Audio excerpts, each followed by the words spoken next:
Earnestly podcast here with Mr. Matthew Muehliesen. I believe this is your second appearance on the podcast on here of the year. Of the year, Have we maybe. hit the quota? We might have hit the twice in a year Yeah, mark. we hit the quota. I think. Yeah. Yeah, I think we hit it. I think we What's made going on, it man? right in time. What's going Doing on? well. Doing well. Checking out, A lot of stuff going on here. checking out all the Philly stuff here, man. I got the yeah, the Sixers. absolutely. I gotta say though, and we'll get to them in a second. Of all the Philly teams, I don't have a problem with the Sixers don't bother me as much. Like I can't stand the Eagles. I hate the Phillies. You know, obviously the Flyers, I hate them too. The Sixers, I don't have a problem with. I've always had a soft spot. Maybe because I'm a big Charles Barkley fan, number one. Yeah. Barkley's my number 2 favorite player of all time. And he obviously got drafted by the Sixers, spent 9 years there. You know, always love AI, and I love Embiid. So, it is what it is. But yeah, I think basketball is the one sport where you and I give each other shit, obviously, but I don't have any dislike for the Heat either. Right. If you're asking me the 3 teams that I hate the most, the Heat don't crack that. Right, don't even come close. No. To me, the 3, my bottom 3 are the Celtics, definitely. Yep, 100%. The Bulls historically, because I Jordan's great as well time. I hate the Bulls even in the 90s when Jordan was great. I hated him. I hated that team. I just couldn't stand them. People think the Knicks because of the Heat-Knicks rivalry, but I've before Ewing got shot out of town, I didn't mind the Knicks because when the Heat were pretty bad in the early 90s, I wanted Ewing to get a ring. Yeah. But once Ewing got shut out of town after 99, 2000, I was like, okay, you guys fucking suck. Screw you guys. So I wouldn't say the Knicks though, but the third team probably. Honestly, I've always hated the Pacers. Really? I've always hated the Pacers. Interesting. Yeah, Pacers have been one of those teams I just couldn't stand. So to me, it comes down more to the fan bases than anything else. So that's why obviously Celtics is 1. Oh, Knicks is 2 for me. I don't know where that fan base gets off being as arrogant and as fools themselves as they are. Like what have the Knicks accomplished in our lifetime that would make them be like crowing about what the Knicks do, and they act like it's always a destination city because they're in New York, and it's like, well, it's New York. Exactly what it is, though. Tiring, right? And that's why the Lakers are up there too. It's just because they have the success. I respect the players, respect the hell out of a lot of the people who have gone through those teams, but it's Los Angeles. Like it's not hard to recruit people to go and play in that area. So that's why that fan base is always annoying to me, is because you don't have to like go through building the teams and drafting the right players and all of that. You can just say, hey, we're the Lakers. We have the Lake Show. And people are like, oh yeah, you know what? I'm going to sign with them. It's funny. The Lakers, though, that's the team. That's the one team in sports for me. I have to separate the franchise and the fan base, because I totally agree with you that the Lakers have arguably the most annoying fan base probably in sports. They're up there with Cowboys fans. Yep. But my all-time favorite athlete in any sport is Magic Johnson. Okay. So I worship the guy. The guy's amazing, and because of that, I always had that spot for the Lakers.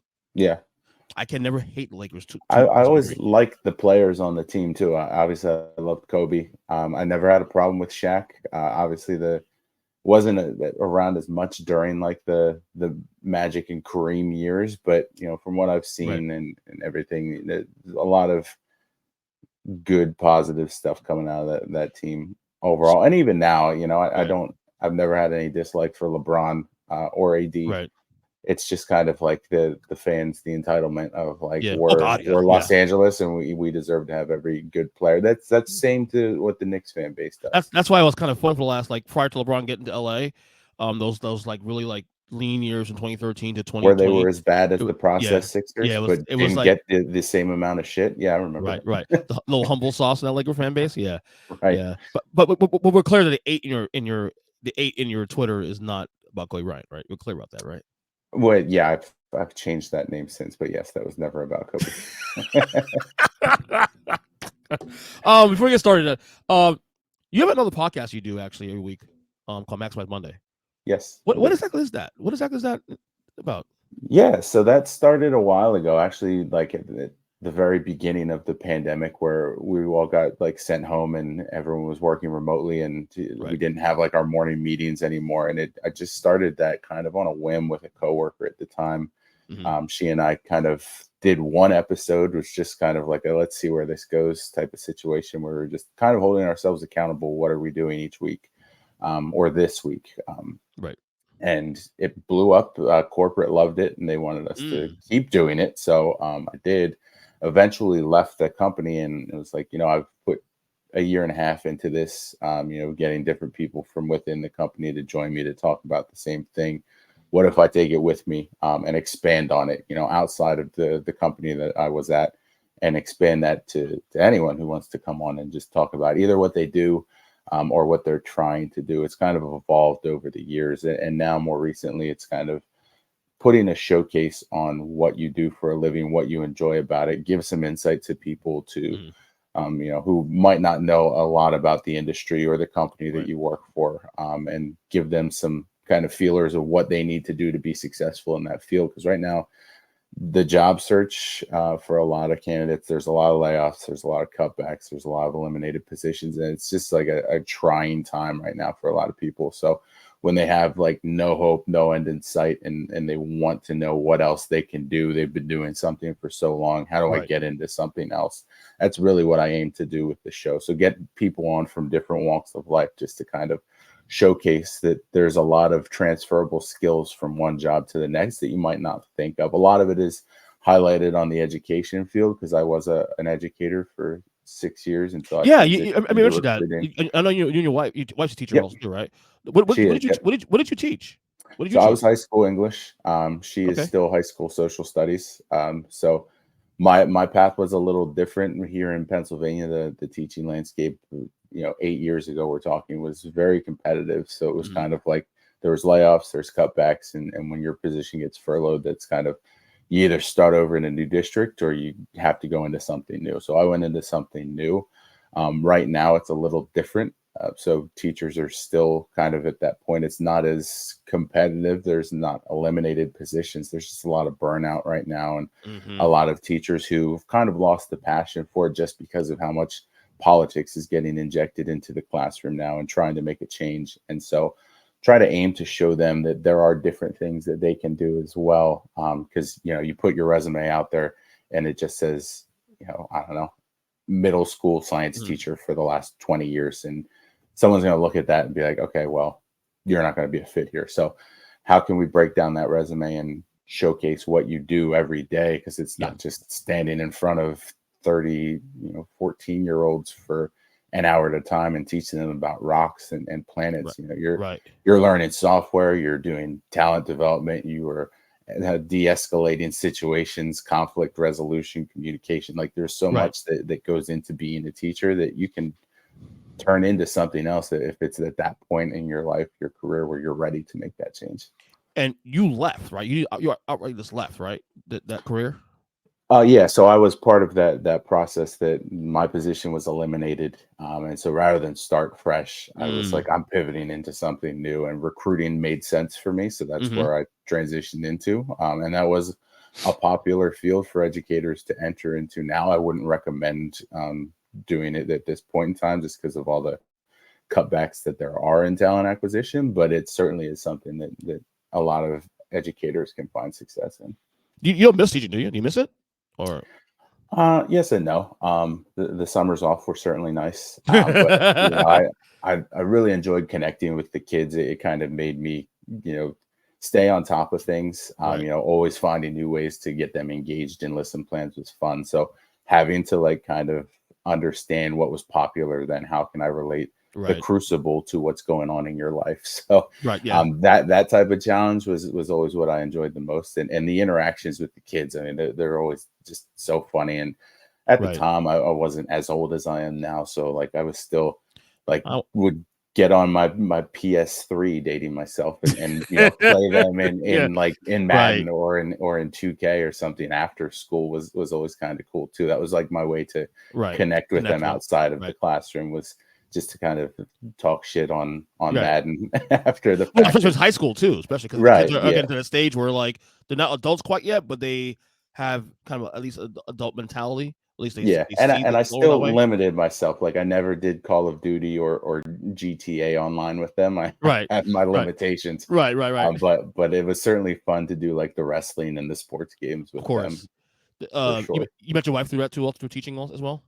No, we actually met in college. I was not an education major. She was. So we actually have one class together as part of like our general electives courses. And we just kind of stayed Wait in a second. touch on that. Did you go to Penn State too? No, I went to York College. We both did. Oh, okay. Okay. Her family is big into Penn State. But yeah. I feel bad for them. Me too. I know you But do. hey, at least they're not Notre Dame fans this year. No, right.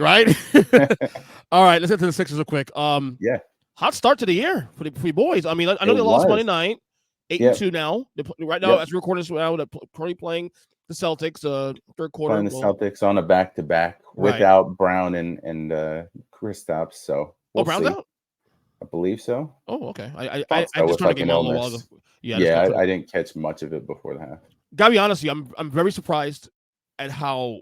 Look, it's only 10 games of the year. We don't want to overreact ourselves. It's still November. We still got the whole winter to go through and part of the spring. But the season's not dead yet. Oh, allegedly. Apparently he's not dead yet either because also the 160. Yeah. No, but yeah. But I'm pleasantly surprised though because it just feels like through the first couple weeks of the year that okay, all you do is remove the. I hate the word cancer because I don't say that, but you move the distraction. James Harden, he goes somewhere else. Yeah, they're now currently 0-5 with him so far. Right. You bring in the ancillary pieces around them. Maxey takes the lead as we were hoping to see. Embiid is still Embiid, number 2 in scoring in the league right now. Yeah. And not only are they playing well, they're actually playing above what we all thought they would do without Harden. I mean, I know you're a fan, but how shocked are you at this development so far? I mean, I think you and I talked about it. I was not on the Nick Nurse wagon from the start. Yeah, I remember you told me that. That was not a coaching hire that I wanted them to do for whatever reason, and it certainly has worked out so far. I think that his system, and you can kind of see from the reactions that you're getting from the players of actually having a system, as opposed to whatever it was that Doc did. I think that that's kind of been the biggest thing. What were we going to see out of buy-in in that? And that was the big question mark with Harden. How can he fit into this system that's not, ISO heavy, one player's ball dominant? There's a lot of movement, a lot of cuts, a lot of action in a Nick Nurse system that it seems like everyone is on board with, even Embiid, who I think kind of sees some reprieve in that. And he's not expected to just put the team on his back night after night. So I think seeing that buy-in early is a bit of a surprise. I didn't know that it would gel that quickly. And again, like you said, we're 10 games in. So, injuries are going to happen. The Oubre injury is certainly going to be a big thing that they need to overcome here. But they've added depth to that bench that I don't think we've ever seen on this Sixers team since probably the Jimmy Butler year or half year. And that team even still wasn't super deep on the bench. They just had a knockout 1-5 punch that they were able to put on the court. Yeah, I think my concern for the team right now going forward, and I shouldn't be concerned yet because I haven't shown any signs of this, is this sustainable? Did they blow the load early? You don't want that to happen, but at the same time, it's like, look at this, they're playing like a team. And I think the thing you need to show here early is that, and you've heard the rumors, right, about the whole Joel Embiid stuff, that he might some point ask for a trade a year from now. Year. Yep. But especially now with the Harden stuff and and whatnot. And you need to see early. I think this is good for you guys because you need to see early. I think he needed, if that was in his mind, he needed to see early that we can win with this core here. We don't need a James Harden. We can take a Maxey and Oli from Maxey and answering parts and maybe another piece down the road that I could win with this team here. And these at the very least get to conference finals. And we go from there. I think, look, things can change in the months to come. Obviously, anything can happen. But I think this start was necessary for Embiid mentally. And you're seeing how he responds to it in a big way. He's still getting his. And big for Maxey. You and I have talked about that. We've said that we need to see Maxey take that next step. Can he do that? Can he be the number 2? And is it sustainable? I think in terms of the years past, what we've seen out of Maxey, that was always kind of there. He just never really got the keys to the car like he has this year. Yeah. So can he keep that up? I think it's going to be the bigger question because Embiid's going to do his thing. So it's just the supporting cast around him. What are they going to contribute? Tobias Harris is playing some of the best basketball I think we've seen Tobias Harris play since he came to the team. He's playing so much better now without being there. And Melton's been cold, starting to heat up a little bit. I really think the depth of Covington and Batum are going to be bigger than just kind of getting rid of Harden. I think adding those two to the team is really going to help the development overall. And I've always been a Rocco fan since he was part of the process Sixers and has always kind of been that guy that just does whatever is asked of him. So I think you need players like that on the team, like Tobias has always done. Yeah, Maxey, and again, Maxey, I think was the biggest key because it's clear that we're out of the super team years now. That you need a big three. You just like need two guys. Past 5 years, so it's kind of proven that's not the case anymore, right? Yeah. And so the way Philadelphia's roster right now is constructed, if Maxey is indeed the next star, right now through 10 games, that looks like that's the case we're getting. This is the way you build championship rosters. 2 stars. Let me ask you this, EJ. Since you're the basketball fan too, do you consider the Warriors, as they're composed, a big 3 team today? Would you consider Draymond a 3 in a big 3 type of conversation? I'd say yes. Okay, but it's different because it's not like, so like the big 3 with the Heat. It's all homegrown, right? That's the thing. They didn't, other than KD, the initial original 3 was all developed from scratch. Yeah, it was a big 3, yes, but it was a big 3 that was kind of molded together from scratch, right? Yep. So it's a big 3, but it's different. It's not like when we see big 3s in the NBA. Typically, it's big 3s that are acquired in free agency. You've had a piece or two, and you're adding the third. Yeah, right. I think it's different, and I also think like those guys knew their roles. Like Draymond fits perfectly because what he does is valuable to them. I think you put Draymond in, I don't know, Detroit or freaking Toronto, I don't think it gets the same impact. I think if you put Draymond in Detroit in the 1980s, we're probably talking about maybe with Zeke, right? With Zeke in the company, I mean, he fit in perfectly with what the bad boys of Detroit were doing back then. I think that's what a lot of people talk about with Draymond is just he's in the wrong era, but he does everything that team needs him to do. I'm sorry, I know people hate the guy. I love the guy. I think what he does is great. I think it's great for the league. I mean, he's someone you want on your team. Yes, he's that person that you know who he reminds me of, the person that you love on your team, but you hate him everywhere else, was Jeremy Shockey. Yes. Hated Jeremy Shockey as an Eagles fan. But if he was an Eagle, I think he probably would have been one of my favorite players. What's weird because Jeremy Shockey went to UM. Right. You already know Florida State, UM. But he comes to my team is like, oh, I have to like him now. But it's fine. I'll do it. But, it is what it is. No, but I like people like he's like KG to me. Like KG, Kevin Garnett. Hate Kevin Garnett as a player. As a Celtic. But Kevin Garnett, you want me on your fucking basketball team. Oh, yeah. Without question. You know what I'm saying? Absolutely. So, but how shocked are you that the Clippers, though, shifting to the other side of that trade, they lost 6 in a row total. Not very, honestly. 0-5. 0-5, though, Matt? 0-5? Yeah. I mean, if you told me 2-3, 1-4, I would have been shocked. 0-5 is a bit puzzling, but you're adding another ball dominant player to a team that already had 3 ball dominant players. Like Kawhi needs the ball in his hand. Paul George needs the ball in his hand. Not as much as Kawhi does, but and obviously Westbrook is your facilitator. And now you're adding Harden, who at this point in his career is a facilitator as well. Can obviously still score. We've seen it happen. It's just not as frequent as the Houston James Harden. So I think this slow start, you and I talked, it would probably take a little bit for them to gel, but 0-5 has to be kind of internal panic right now. Of course it is. Especially with what they've invested in putting that team together and with having, I don't know Westbrook's contract situation, but the other 3 can opt out. Westbrook's he's getting like $4 million, $8 million a year, so that's it. It's a very small contract. Very small contract. No. More so the longevity of the terms. Right. Like he's signed for next year no matter what, right? He has no opt-outs like Kawhi and Paul George do. And especially the fact that how they started the year. They started well. Yeah. They started well, and immediately that trade went down, it flipped. Now, look, I'm still going to give it a couple more games before I start saying, okay, pull the panic meter, of course. Right. But, it's a bad look. It's a bad look. And for the record, Kawhi's not playing well with him either. On top of that, Right. the pieces aren't playing well. I mean, that was always my confusion. Why did Kawhi want him there? They don't seem like two players that can work well together with having a Paul George already. Like Kawhi and Lowry made sense, right?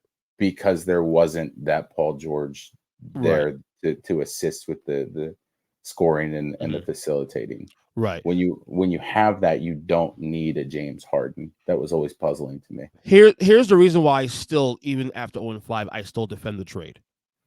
Because the big issue with the Clippers, forget the fact that it doesn't fit right now. We get that.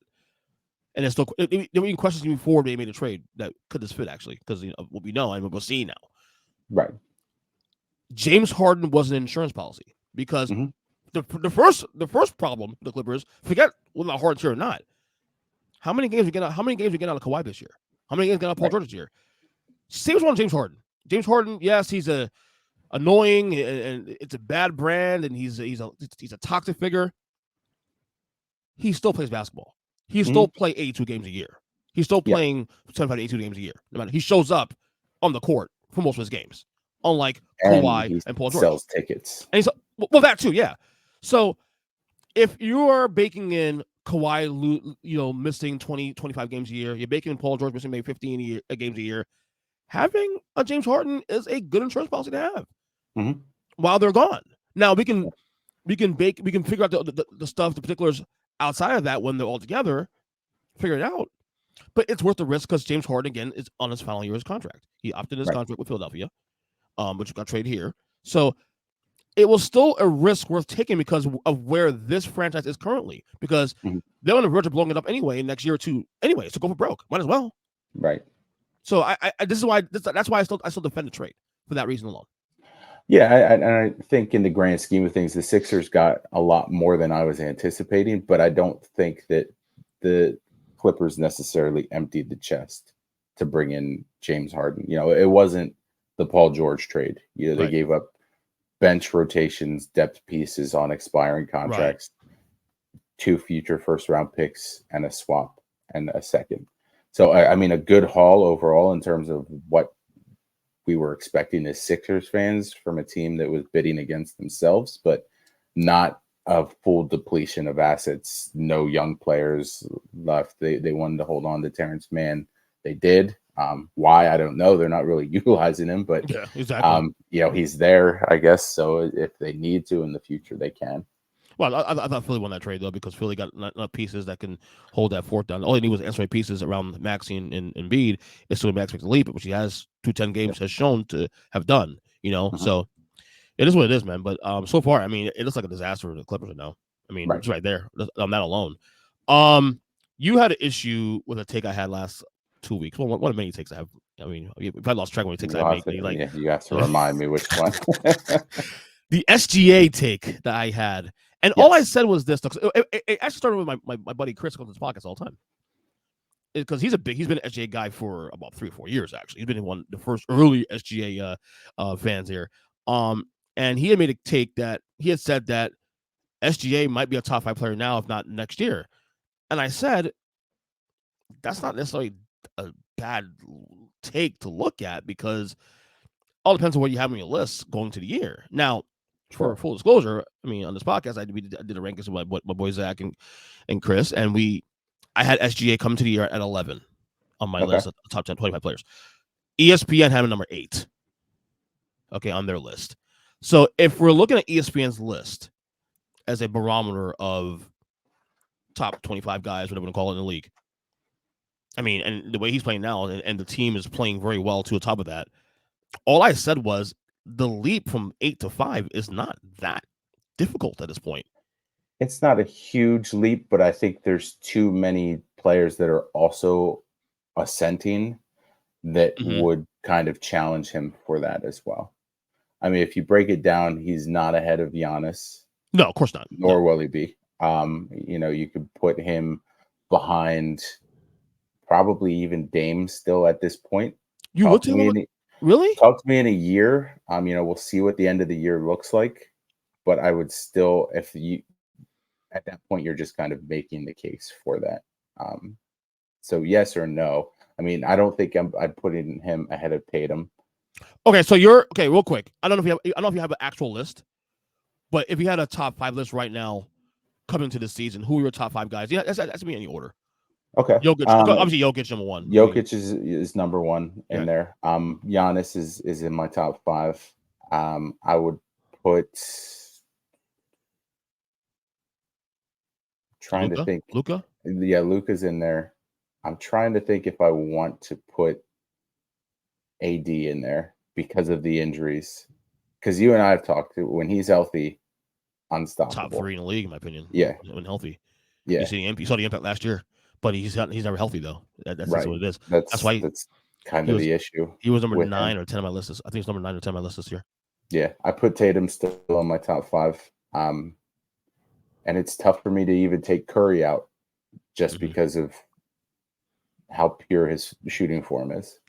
So my list was, in order, it was Jokic, Giannis, Luka, Steph, and then I had KD at 5.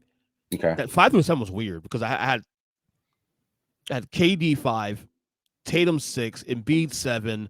Then I went 8. I think went Butler 9, Booker, and then 10. I think was either LeBron or AD, one of the 2 guys, and then I had SGA at 11. So SGA can pass AD if with health concerns. I agree with your list. He can possibly pass Butler too, just kind of depending. I think he will pass Butler in Miami. Yeah. I think he passes Booker too. The Suns just kind of have that dilemma where there's going to be, all 3 of them need to get theirs, and I don't know that they do. And so Shai can take that leap. I don't know that he passes Embiid just because it's Embiid and Maxey right especially now. What they're doing now, especially what Embiid's doing this year now. I may have to recalibrate my Embiid status again because the reason why I knocked Embiid last year, and this is weird, even with the MVP year, the playoff run was very disappointing for me. That's why I knocked him a tad. I had to. Yeah, but I mean he's always getting hurt in the first round, unfortunately, and then there's a couple games that he needs to build back up. If we can see him not go through that, I think we might see a different Joel Embiid, but we haven't yet. So I understand the cause and the caution there. Yeah. I do think with Giannis though, it's interesting because Giannis will be in the top 5 at least for a little while, but it is possible that Giannis may have just peaked. I don't know if he gets better than he is now. Not unless he starts working on his shooting form. He hasn't had to yet. Right. And especially now with Lillard in the team, you probably don't really need to. But for me, for him to extend his career, I think he needs to at least have some sort of threat of a jump shot. You know what I mean? But I'm just saying that SGA, and now my boy Zach was on the show, what we discussed a couple weeks ago. He said that for him to hit his top 10, first off, he needs to at least not only continue what he's doing now, but also at least win a playoff series. I don't have an argument of people putting him in the top 10. I think that that's fair based on what we've seen him do. And Oklahoma City's kind of one of those other fun teams that if it all works out and if health stays on their side, that's a team that can make some noise. So if you have him in your top 10, I have no issue with that. But I don't know that he gets close enough that we're having the conversation of top 5. Barring, unless it's a deep playoff run this year, that changes the whole scope of the league. Yeah, I can see your point. So you told me you got NBA League Pass this year. It's not your first time getting League Pass, right? Is it? This is my first time. Is it really? Just because it came with the season ticket package. Normally, really? I don't really watch much sports teams outside of my own. So if I have the ability to, certainly in playoff runs, it made it fun for the Phillies last season when I needed to keep an eye on what some other teams were doing. They clawed their way in. And so that'll probably be the case this spring with different teams, and Sixers, hopefully playoff positioning. It's like NBA League Pass is addiction, man. It's an addiction. I love it. I have enjoyed it. It's cool to get to see, those first few games where it was Wemby Mania was a lot of fun to be able to catch those, to kind of see what some teams I wouldn't normally watch, like the Rockets, the Pacers. They look pretty good this year too. Yeah, and the Kings were one of those teams where I was excited to see what they were doing, and they've just been kind of up and down.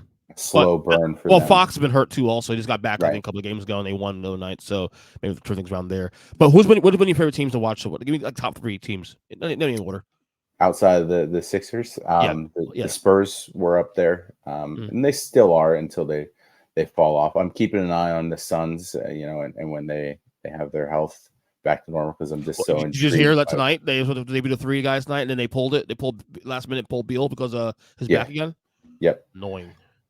Yep. And then I'm keeping an eye on the Clippers just to kind of see how that all shakes out. I'm intrigued to see how when they eventually put that all together, how that looks as a team. I really want to see what those 4 guys can do. Well, mine's the right. Well, mine's the Kings, number one. I mean, mine's the Kings coming to the year. It's still the Kings. Mm-hmm. I'm with you on Wemby. I'm on Wemby watch every night. Every time the Spurs game's on, I'm Spurs game's on there. And then the Thunder. Yeah. They are fun to watch. They are so much fun to watch. Yeah. And not just SGA, but Chet also. A lot of young, fun teams right now that, like you and I talked before the recording, the Pacers were one of those, even though they're in your top 3 most hated teams. I think it's a bad history. You know what it is also too is like the Heat never won there. I've been a Heat fan most the entire existence of the franchise, and they never really won games there. Every time they played, they always lose. You know what I mean? So it's like, oh fuck you guys, man! I hate this place. Yeah. You know what I mean? So that's what it came from, really, more than anything else. Yeah. But they're fun. And Halliburton and company is fun. It's fun as hell. Let me see what I figure. Like, do my phone. Oh, let's talk about football. This week, Monday Night Football. Yeah, Chiefs rematch. You excited? Chiefs. Yeah, I mean, despite all the Taylor Swift storylines that we're going to see before, during, and after, I'm pretty excited for the rematch. That's kind of cooling off a little bit, though. Don't you think it's a little cool? It is. I have no issues with it. A lot of people are complaining about it, but I think bringing more eyes to the product is never a bad thing. Oh, wait, are you a Swiftie? Are you? Deep down, I am. Yeah. I appreciate a slight Swiftie.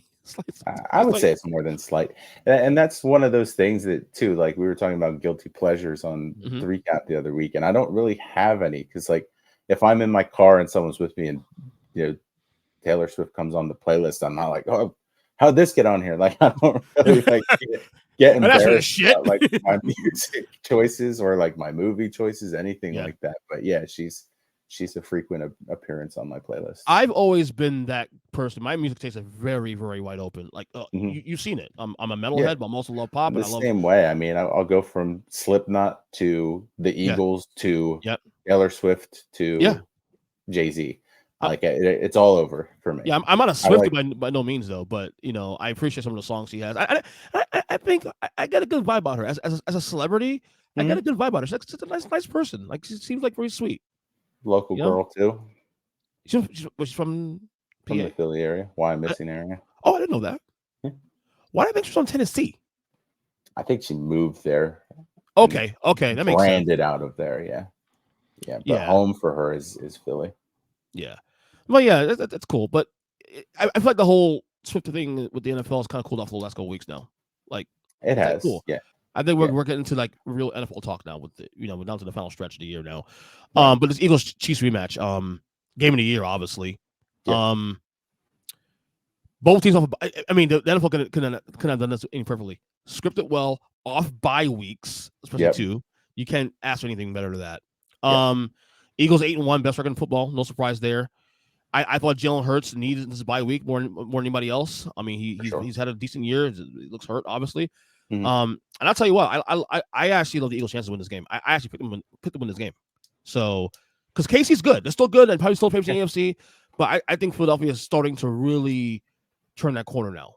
I think both teams have their faults. It's just a matter of getting those together. KC's look better defensively, I think, than I was anticipating coming into the year. The Eagles have looked better offensively than I was anticipating.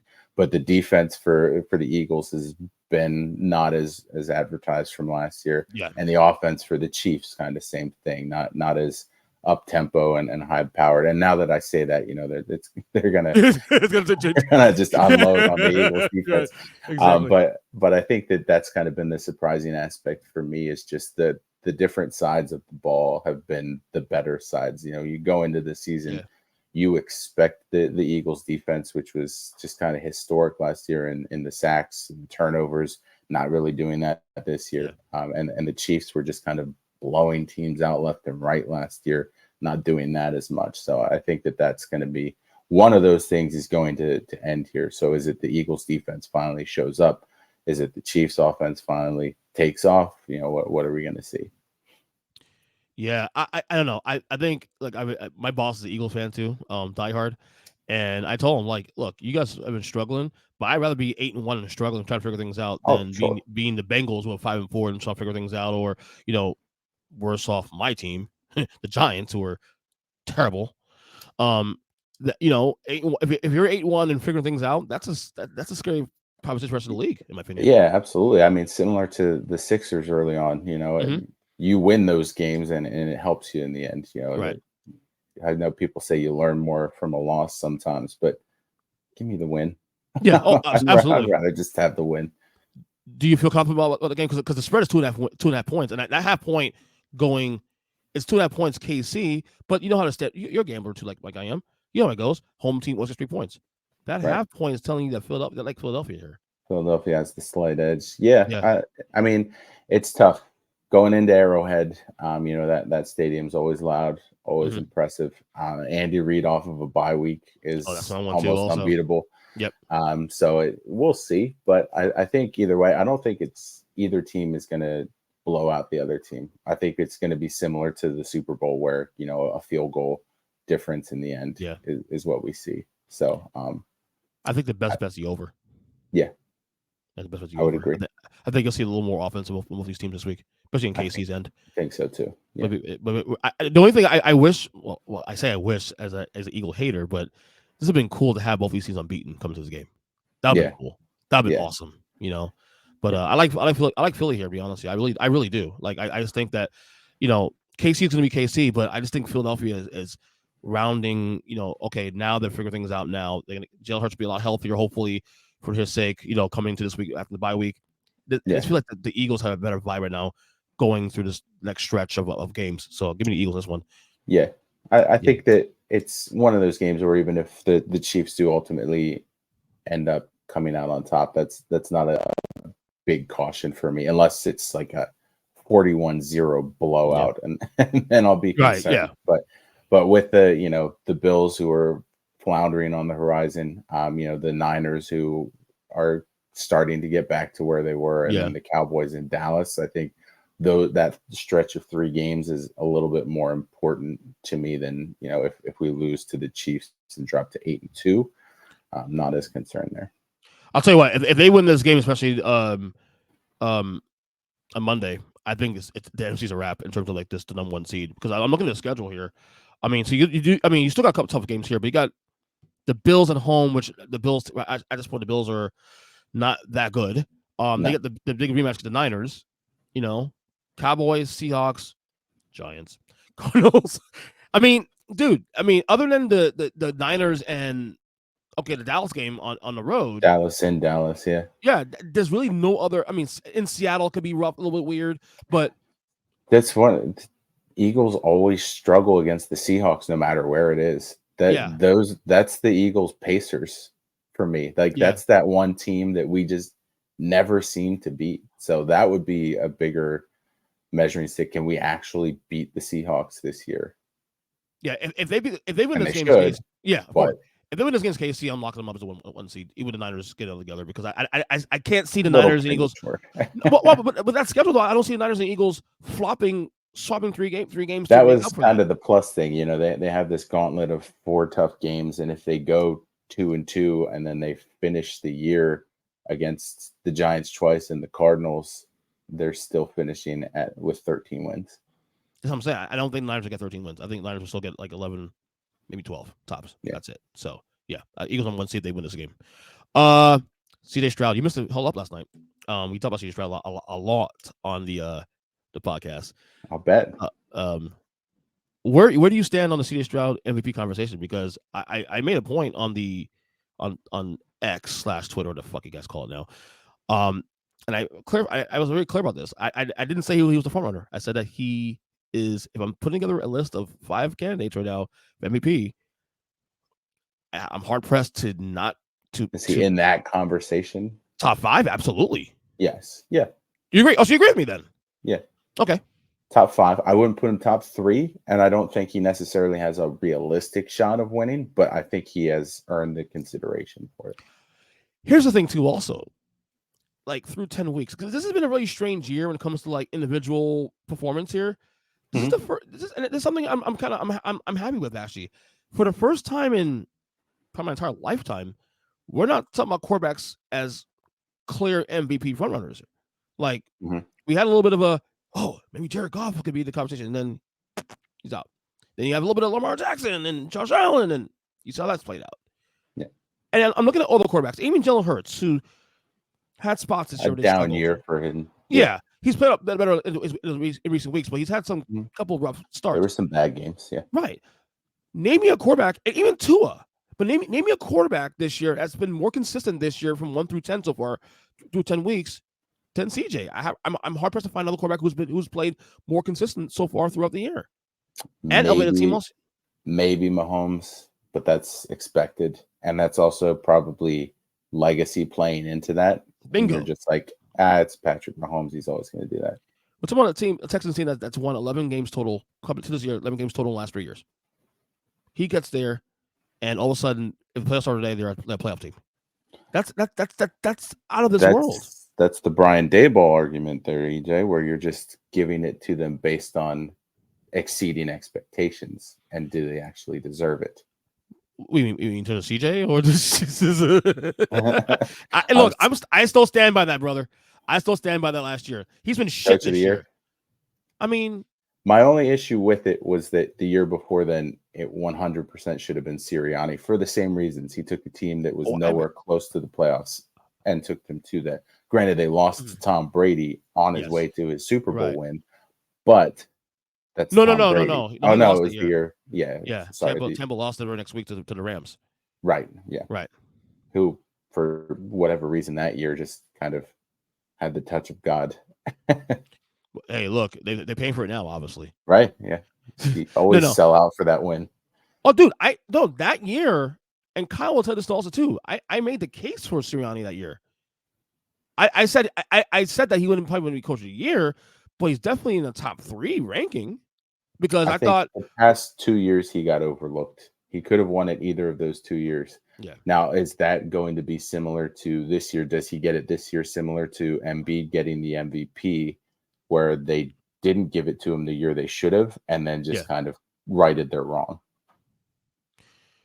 Yeah, you hate that shit. Where you get like you get a by the way, so since we owed you from 2 years ago, we get here's the award now. I mean, do you agree with me on that end? That, like, the Embiid should have won it the year Jokic won it the second time in the back-to-back. I told you I had a vote that he would. Remember, I told you this on the podcast. Yeah. So yeah, right.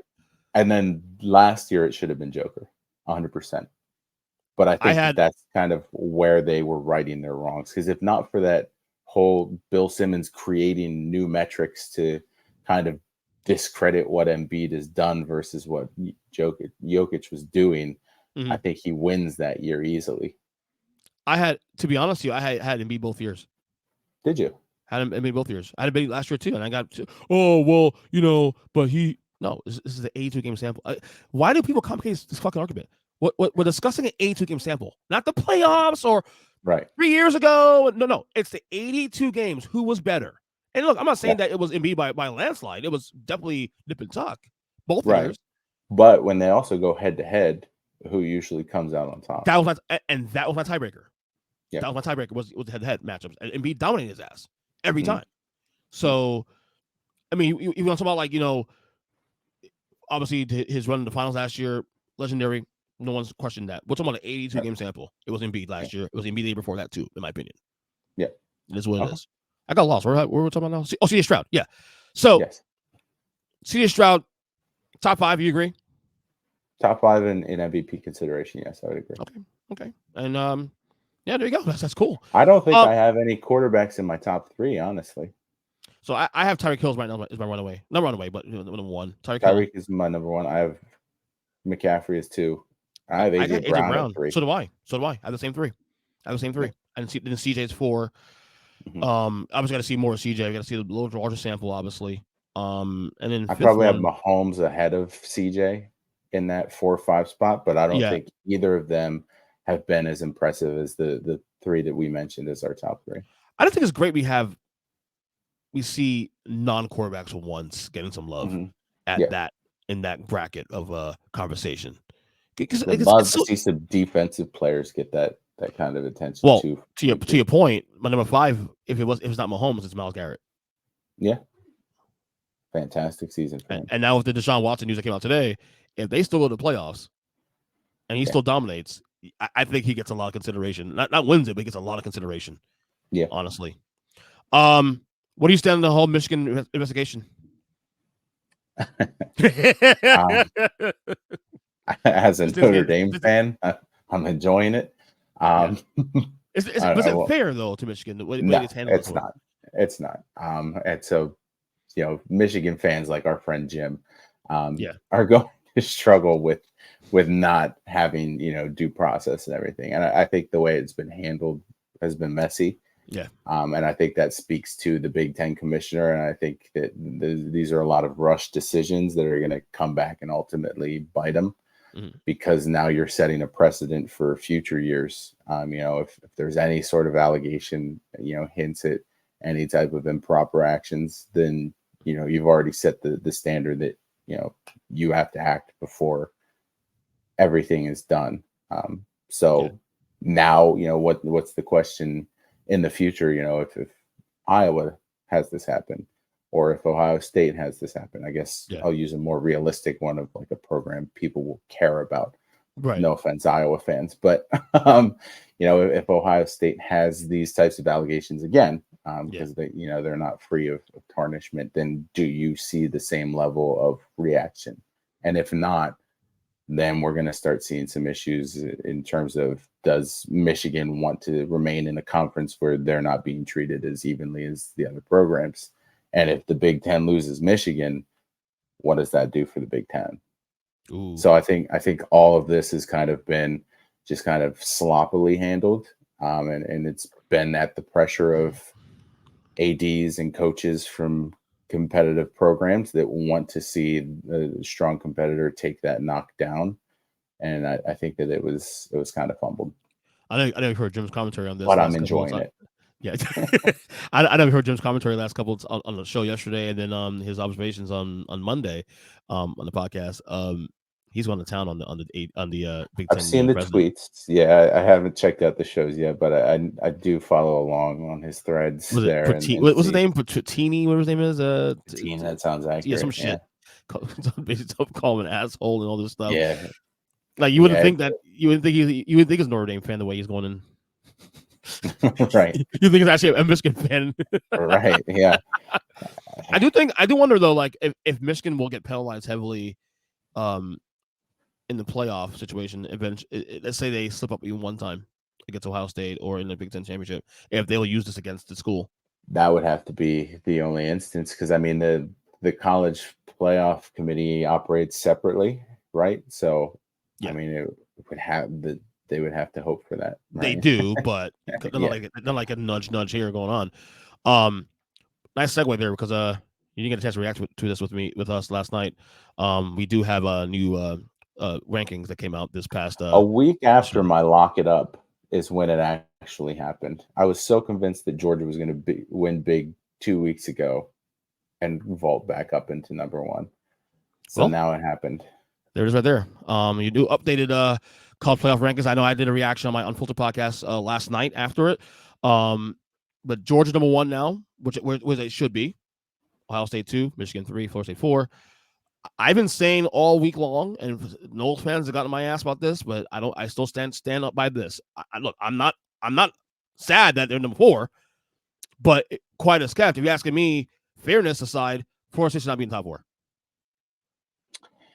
Yeah, I mean, half of the time when I'm saying that, it's just kind of to poke at you. But I think when you're looking at impressive wins, what Washington's done has to account for a lot more than what Florida State has done. Absolutely. The biggest win for Florida State is LSU, correct? Yep, it's not holding in water anymore.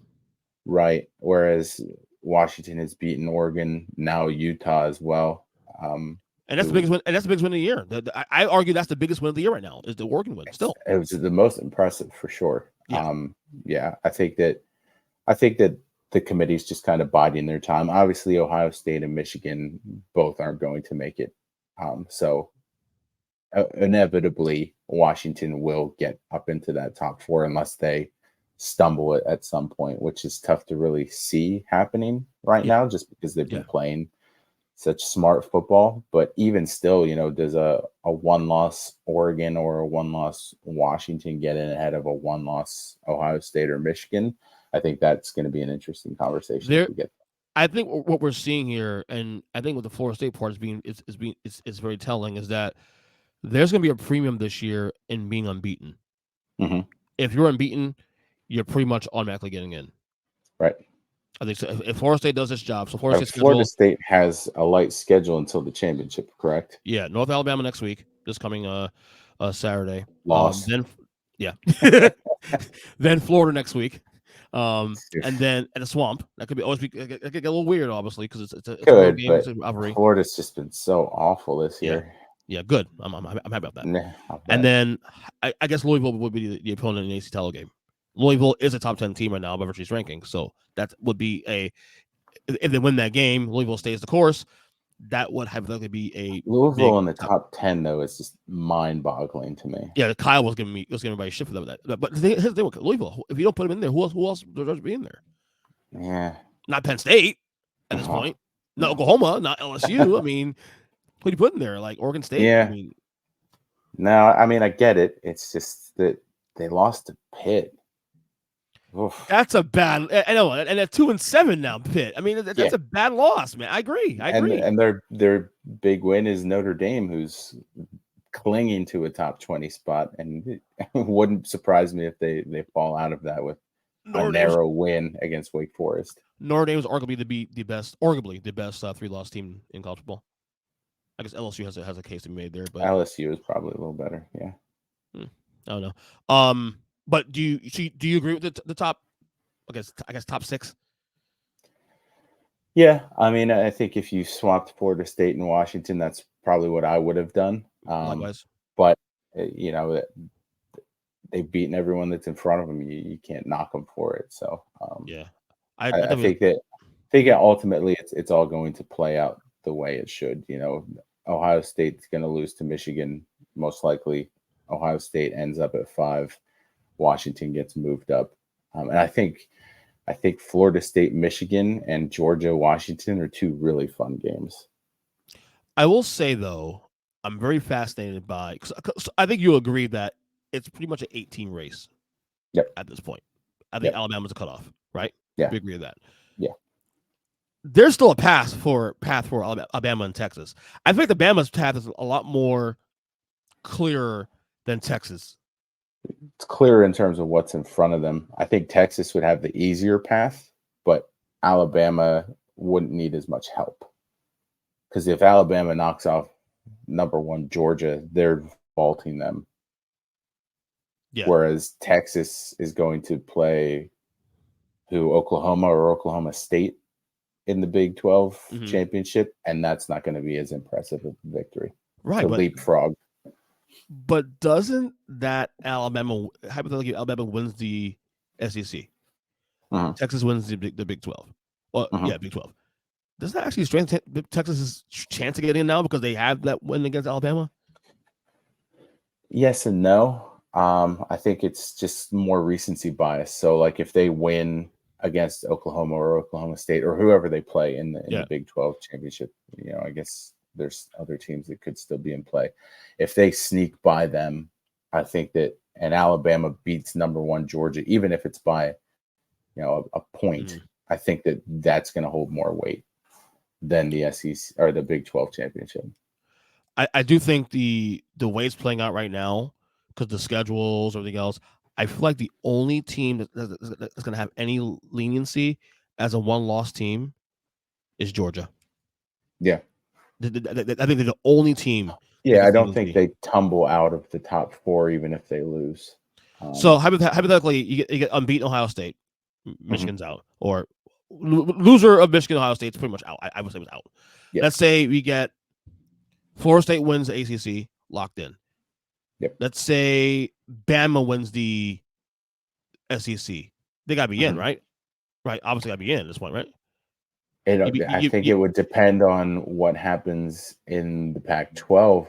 I think that they'd have a chance to leapfrog, but if Oregon or Washington blows out the other team, I don't know that they leapfrog into the top 4.